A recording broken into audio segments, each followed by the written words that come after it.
Well, I had worked for E1 for 28 years. It was break time and I was out sitting in my truck. Time to go back to work, I opened my door and that was the last thing I remember. As I woke up in the parking lot on the asphalt and was diagnosed with my hemoglobin had dropped down to a deadly level that just caused me to pass out. Finally got out of the hospital. It was probably 4 or 5 days later after that, the same thing happened again. To get your hemoglobin back to normal, it could take 4, 6, 8 months, and short-term disability just didn't last that long. And it actually got down to where I didn't have any money for food, and depression started hitting me pretty hard, really, really hard. I couldn't go back to work. I'd go days without eating. So I made a first attempt on ending my life. I had taken some hose that I had found and put it in the exhaust pipe and ran it in my window of the truck. I just later, it was no big deal. And come to find out, Sharon had pulled the pipe out of the exhaust and just left me in the truck. I actually attempted it again after that, a few days later. I'd found a disposable razor. I took it apart, dismantled it, and got one of the razors out of it. And I walked back in the house, sat on the couch, and again, I was so depressed that I didn't have nothing to look forward to, nowhere to go. I cut my wrist.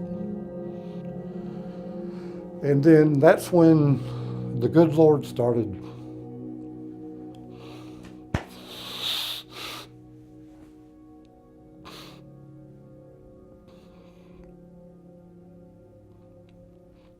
sorry.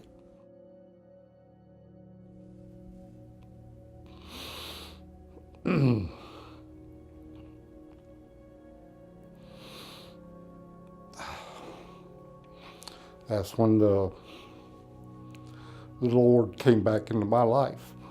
I was sitting there on the couch, blood pouring out of me. I probably didn't have too terribly much longer. And here comes Jonathan driving in the driveway. He had told me something told him to go check on his dad. He comes walking in the door. "Hey, Dad, you okay?" And he looked at me and I said, "Son, you're going to take me to the hospital." And he said, "Daddy, I'm not taking you to the hospital." So they ended up calling 911. Laying in the hospital is when I started putting all the pieces together, that it was the Lord that sent Jonathan to come check on me and make sure that I was okay. And between Jonathan and my oldest son, Randy, two of the greatest boys you could ever meet, they started taking care of me, looking out for me. I was admitted into the vines. After I got out of the vines, Jonathan picked me up, and he had told me, he says, "I'm working on something." And that's when the Helping Hands came in. Helping Hands actually put me in an apartment, gave me food, supplied everything. And that's probably one of the greatest things that's ever happened to me. I don't know what I'd do without them. I would probably be dead right now if it wasn't for them.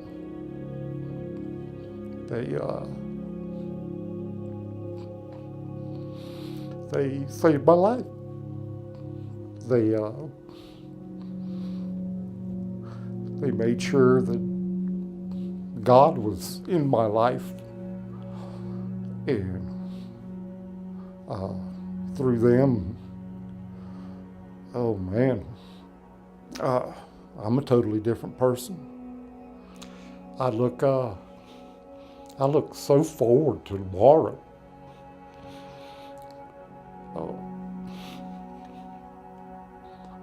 because I know something great's going to happen tomorrow too.